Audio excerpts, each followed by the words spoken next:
before opening it up to open question and comment, I'd like to actually just pose a couple questions for you. You rightly corrected me that it's not a peg, it was a minimum exchange rate. However, I have to correct you. In American English, that would be a maximum exchange rate. You're saying a minimum level of euros per Swiss franc, so you might want to switch that. More directly, let's say we agree, we stipulate to the idea that the structural factors in Switzerland, the reliance on financial services, the transshipping, the offshore sales, I mean not offshore, but I mean other people coming to buy, all the factors you cited, let's say that those indeed are the main drivers of the current account, along with demographics. We are moving to a world where a larger number of economies are service dependent. Where a larger number of transactions are taking place across borders, including retail transactions. Do you foresee a world in which there are many more countries where they can credibly argue the exchange rate has nothing to do with the current account? And is it somebody other than just Switzerland? And if we start getting to that world, do we suddenly have world peace break out because there's no exchange rate spillovers? Or how do you think relations between countries change if it's not just Switzerland in this situation? Well, I believe the most important thing is that monetary policy should not focus on the current account. We should focus on production, utilization, and price stability. And the current account is determined maybe by factors, structural factors, or by other factors. But I guess it would be a very, very bad idea if we start to focus monetary policy too strongly on the current account.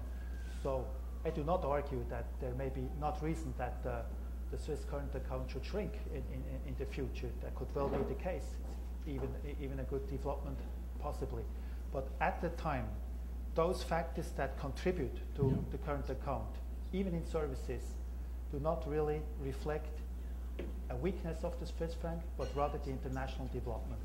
So a weaker Swiss franc does not lead to lower service exports, but maybe less activity abroad or changes in capital market activity that would then lead to a diminution of the current account. But the argument is really, or the main argument is, monetary policy in Switzerland should really look at the price stability and capacity utilization. And even if you have a current account surplus, we cannot let monetary conditions go to a point where we risk to have really a deflationary attack in Switzerland. No, you've been very clear on that, and I think it's important for you to make that distinction. It's terrific.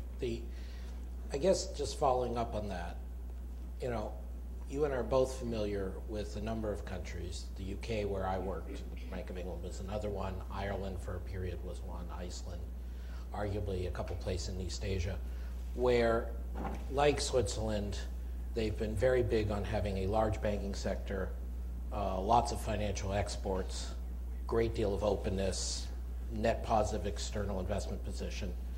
And generally the outcomes for these countries has been poor. Not just they did very poorly in the crisis and are vulnerable to crisis, but actually their growth rates prior to the crisis were not great. Obviously, it's not the central banker's remit to tell your economy to restructure, but in your role as someone commenting on both the Swiss and the global financial system, do you think it's in the interests of most countries to shrink their financial exports, to move to a world where there's smaller banks and institutions, or at least only big countries should be doing this? Well, this is a very difficult question, and I guess the answer should become from markets. If Switzerland is capable to provide financial services to the rest of the world that are valuable, that are high quality, I think there is no reason that Switzerland should not export some financial services. Obviously, the size of the sector is always an issue, but we should not neither have a target to have it big, nor should we have a target to have it small. We should have the right incentives so that the financial sector can develop itself within this framework. I think before the crisis, some of the incentives were wrong, also in Switzerland. There were incentives to grow too much and to have too big balance sheets. We corrected that in Switzerland. So the incentives today is to become leaner and to become smaller as banks. But the the capability to provide service out of Switzerland to other countries do not depend only on the size of the banks, but rather also on the legal environment and on the capability to provide those services abroad. Yes, I mean, I'll turn it over to group questions in a moment, but I got to push you on that a little bit. I mean, most central banks' mandate includes financial stability, and I believe the Swiss National Bank does. And it certainly seems that some casual empiricism and some empirical work of seriousness that countries that have very large capital service exports tend to have very large and volatile capital flows. And it's not just the size of the country or the size of the banking system, it's the size of the backstop you need. So, I mean, I agree. I give enormous credit to you and some of your colleagues throughout the Swiss system that you have been very tough with your two mega banks, and I think we all could learn a lot from that. But I'm just wondering if you're being a little too laissez-faire about the idea from a financial stability perspective that the market can determine what's the right size of financial exports for a country. As I said, I think this is a very important question, but if you look at the Swiss system, most of the exports were done in a sector that was not really exposed to financial stability issues. It was the wealth management, and that didn't really have no threat to financial stability at all. The threat came from investment banking that was mainly done outside Switzerland through Swiss banks, but not in Switzerland itself. So you could imagine a situation that also in the future Switzerland remains a country where services, especially in the wealth management, will continue to be important, and that will contribute to exports in services, even though the banking system has much less risk than before the financial crisis. Great, thank you. One final question from me, if I could. In your very concise and forceful concluding remarks, good. Technological progress.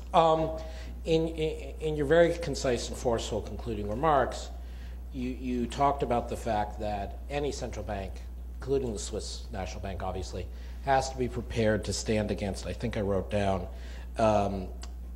excessive and abrupt appreciation of the currency out of line with fundamentals.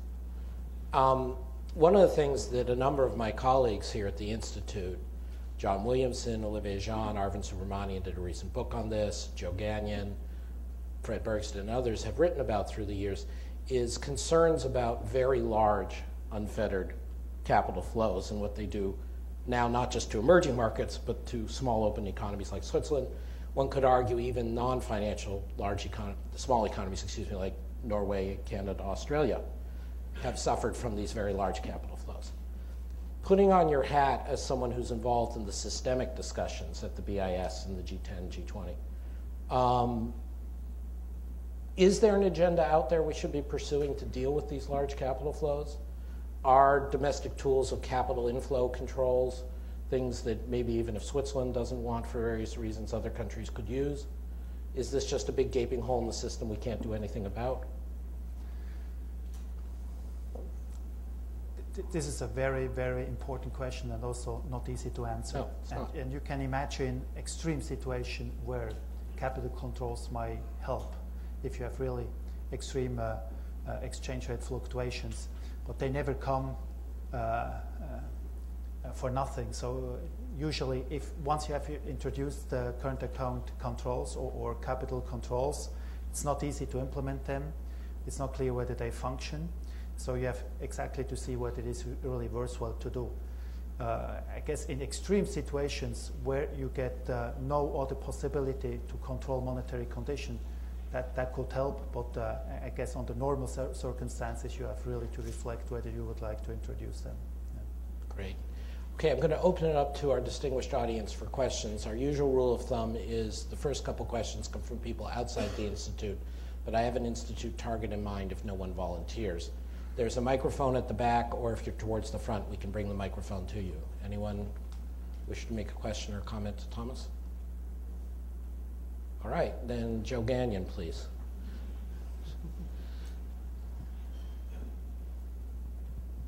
Thank you. Joe Gagnon here at the Institute.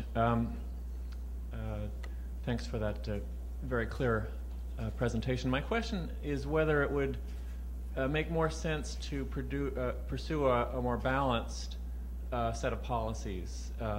Your minimum exchange rate policy has succeeded in preventing a shock from external demand to the Swiss economy.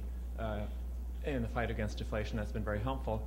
But now, 99% of the Swiss National Bank's assets are in foreign currency and gold, which seems unbalanced to me. So I wondered, why not buy domestic Swiss assets like bonds and Swiss equities in a QE-type policy like other countries are doing? And also, I know this is not your area, but fiscal policy, there's a steady budget surplus in Switzerland. Was there any scope for fiscal policy? It seems to me that a more balanced combination of policies might have helped to reduce the current account, or possibly could have, which would have been helpful to your European neighbors. Thank you, Joe. Well, thank you, Joe, for this question. Let me first again stress the Swiss franc at the moment is not a weak currency. Everything else, it's still a very highly valued currency, a strong currency. So monetary conditions in Switzerland composed of interest rates and exchange rates are like that. You have heavy conditions, very tight conditions for the export sectors and very loose conditions for the for the domestic sector. So this is very important to have in mind. So, and also if you look at the Swiss economy, the domestic sector grew a lot during the last 2 years, whereas the export sector completely stagnated. So the absorption from the domestic sector was much better, much higher than the one in the export sector.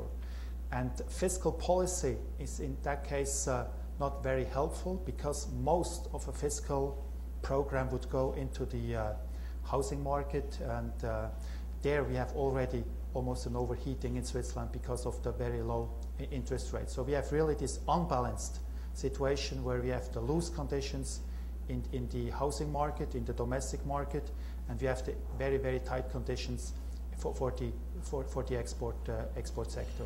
So that's the point why fiscal policy is not really helpful in that environment. In order to avoid the deflationary trap, monetary policy is the only instrument, and it has to ensure that the second element of the monetary conditions, the exchange rate, is more or less limited at the point where we do not fall into this deflation.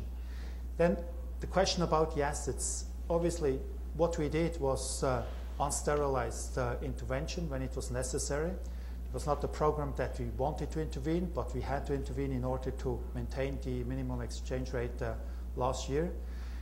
So as long as this is unsterilized, it's very difficult to buy domestic assets, because that would then mean you create something like the counter intervention that would be not helpful in that situation where we are in. So I guess that the balance sheet is the consequence of implementing this kind of monetary policy. It's not the aim to have 99% in gold or in foreign exchange, but it's the result of the conclusion that the only way to guarantee acceptable monetary conditions for Switzerland is the minimum exchange rate, and obviously then you have to pay or to accept that your balance sheet looks like it is at the moment.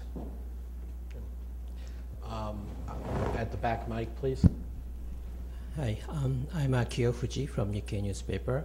As you know, Bank of Japan is also suffering from the high yen, and now Bank of Japan is conducting monetary easing, and yen's depreciate a lot. But if Bank of Japan considers same strategy, like setting a minimum or maximum exchange rate and direct intervention policy, do you support that Bank of Japan, or do you oppose Bank of Japan?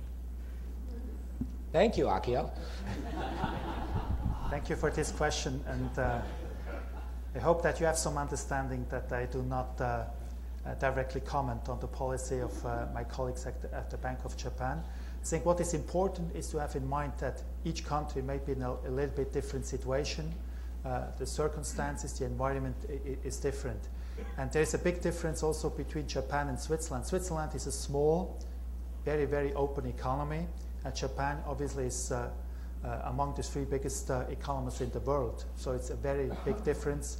And also the openness is a little bit different from the one in Switzerland. So Japan has to see whether what is the right policy for them. And we had to do it in our way. It was not, and I come back to the minimum or maximum exchange rate, and we had indeed a big discussion at the beginning what the appropriate name should be.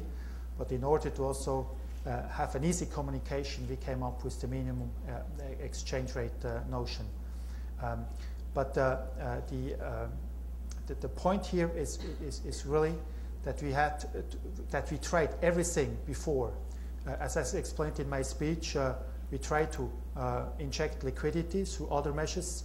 It had some impact, but it was not sufficient.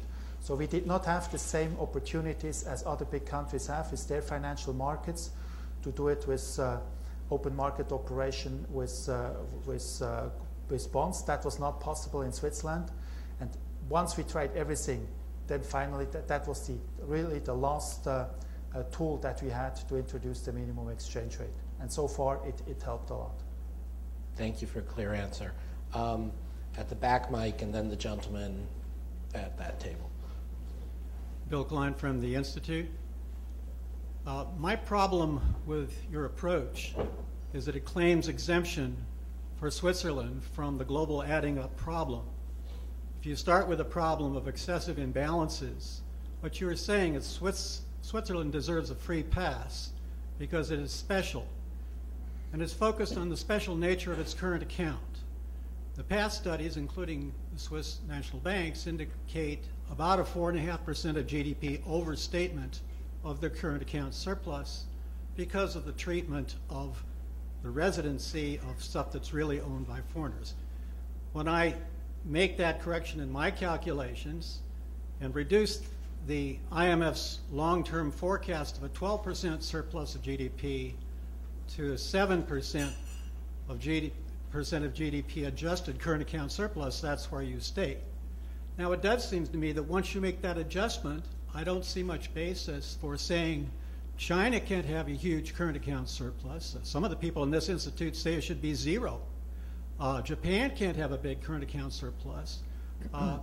But Switzerland gets an exemption. I mean, the amount of the excess, even in my calculation after making this adjustment, is on the order of $35 billion, and that's not an inconsequential amount in the international economy. Now, you say that the trade is not the problem. Well, your own chart showed trade going from a minus 4% of GDP to a plus 4% of GDP over the last 2 or 3 decades. So is it so unreasonable to expect that in a period when you have a lack of global demand and beggar thy neighbor shifting of demand is a problem, that Switzerland might consider going back toward at least the zero goods balance that it had for the 90s? Thank you, Bill. Right. No, it's very good, but you can't. We have to limit the time. Please. Well, thank you for this question. It gives me the opportunity to make again the points I raised before. I think Switzerland does not ask for a special consideration, but we ask for having a certain understanding of the specific situation that you are in. The point I tried to make before is that, well, first we have the measurement issue, so the right balance is smaller than the one that is in the statistics. The second point was that the remaining of the current account surplus is not sensitive to exchange rate appreciation. So even if you had a further appreciation, that would not diminish the current account surplus. And the third point is that, in fact, a country in certain circumstances has a legitimate reason also to have a surplus or a deficit. This is well based by economic theory if you have to take a long-term view on saving and investment. And then coming back to the fact that the Swiss franc is everything else than a weak currency. It's one of the, if not the strongest currency in the world. So we have monetary conditions that are extreme with respect to the exchange rate compared to almost everybody else. And if you go to Switzerland and you compare prices in Switzerland with the United States or everywhere else, you can see already today these extreme differences. And the further appreciation of the Swiss franc would just lead to more distortions in that respect. And before I also made the point that it would not help other countries because the way we are structured as an import and export country, the only way an excessive appreciation would work is that it would decrease imports and it would decrease exports and it would lead Switzerland to less GDP and then in a deflationary trap. So it's not in the interest in this very interrelated trade that we have, especially in Europe. So I guess there are measurement issues and other issues, and it's not a question of the weakness of the franc that leads to this high current account surplus that is tabled in the statistics. May I suggest, and I mean this in all seriousness, not just for political purposes, that when we are privileged to have another few-month visitor from the research team or at the Swiss National Bank, that person, Bill, Joe, and a few of our people sit down, and we try to get some common understanding of what would be the right tests and what would be the right numbers, and maybe even do a joint publication. Because I think, as Bill said, I'm not, every individual in this building, including you, including Bill, has their own view.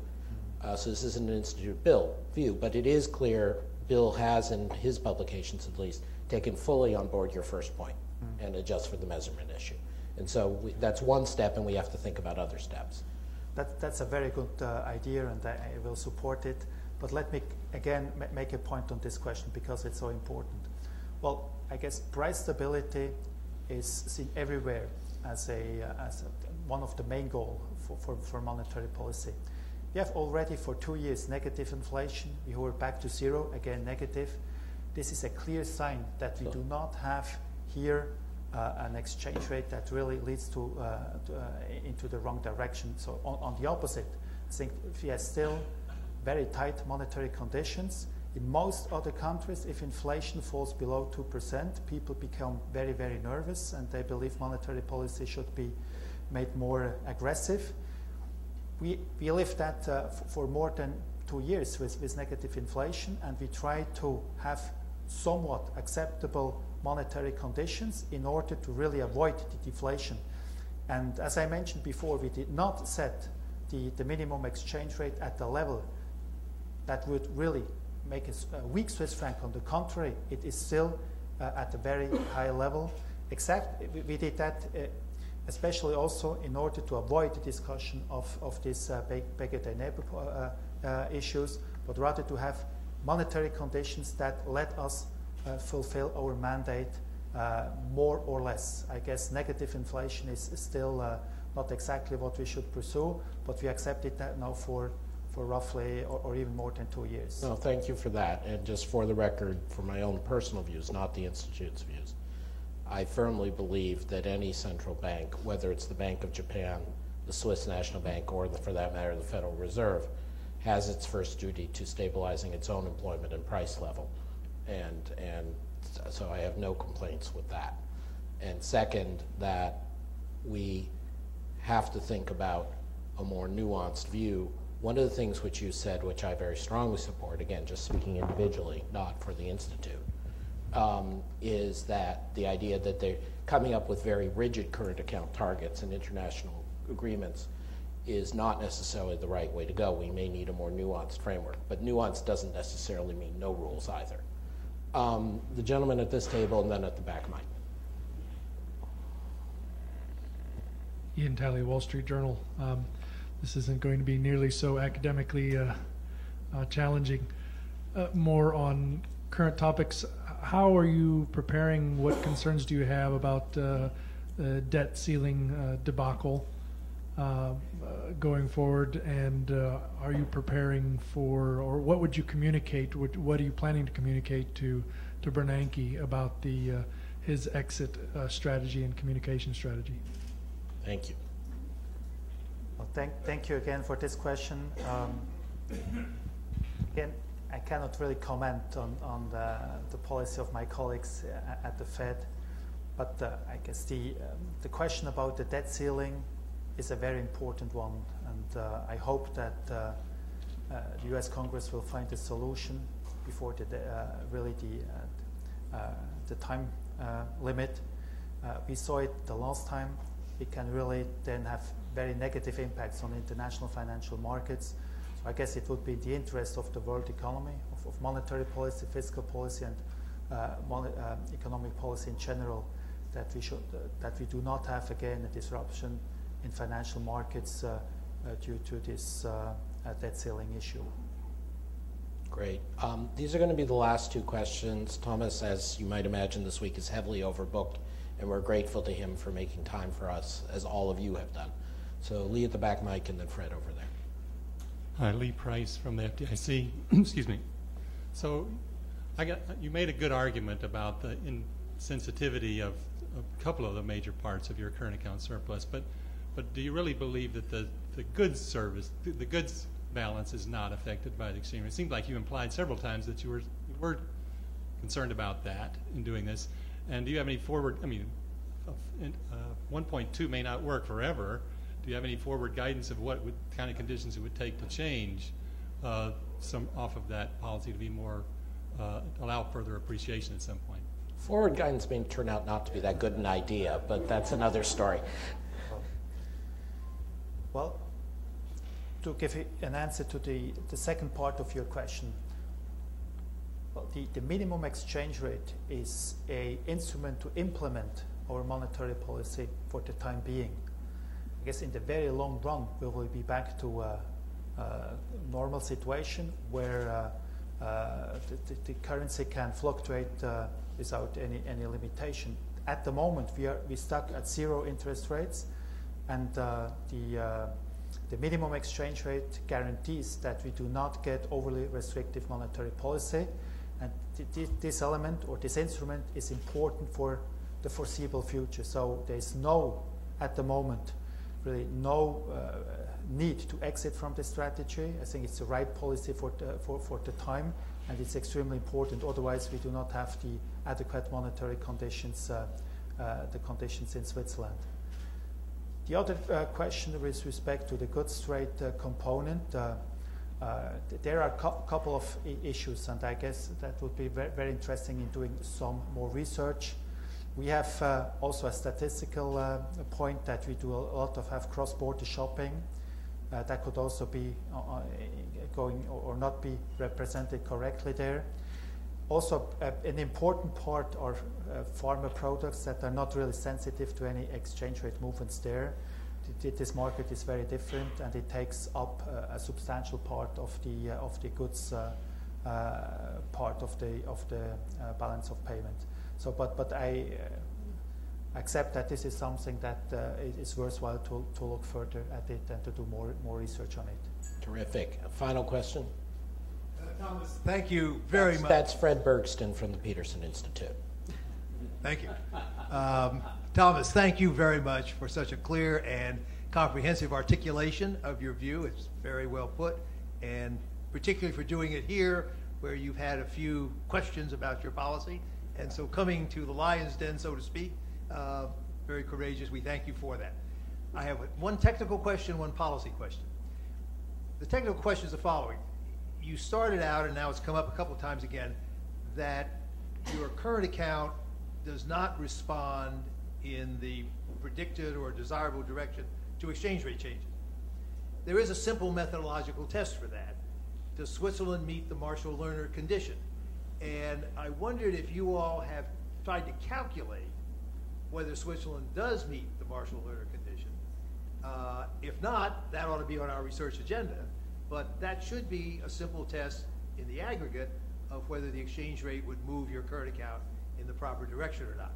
The policy question goes to a concern that those of us who worry about this have on how you carry out the intervention policy. Presumably, most of your intervention, or at least a lot of it's in euros. Question, do you, and within the bounds of what you can say as governor of SNB, do you consult, or did you, when you put the policy, did you consult actively with the people running Eurozone monetary policy, Eurozone exchange rate policy, i.e. the European Central Bank? Did you have kind of the consultations with them that those of us who worry about this kind of thing think is an essential part of carrying out intervention policy to make sure it's not regarded as beggar thy neighbor by the people on the other side of the equation, and therefore is internationally acceptable. Let me just add one phrase to Fred's question. Even if you consulted with the ECB, why is it that we haven't seen a public statement from the ECB that they have reached an arrangement with Switzerland in this regard? Because reading the IMF articles and normal procedures are that it's fine as long as both central banks sign on. So not asking you to get in their head, but just why, assuming you have consulted, why don't we have a public statement from both sides of the exchange rate? Well, let me answer this question in a little bit diplomatic way. And we were able to explain our policy in detail and very well. And the result is that no central bank that is concerned did any time criticize the Swiss National Bank. We were also getting high understanding from the IMF Article 4 consultation with respect to Switzerland. And this is a sign that this, as I mentioned before, policy is accepted by these countries, and they understand. I have to say it this way: they have to understand. They understand the need that we had to introduce this policy, and they see also that it was probably in the interest also not to let the Swiss franc go through the roof, but rather keep it at a certain level where the appreciation is still very, very strong, but not as massive and volatile as it was on August and September 2011, where we have really almost unfunctional financial markets and unfunctional foreign exchange markets. So this kind of stabilization, I guess, was in the mutual benefit, especially in the European situation. Great, thank you. I'm afraid we're going to have to close it there. I will just echo something my predecessor Fred said, but as usual, tone it down a little because I don't have his gift.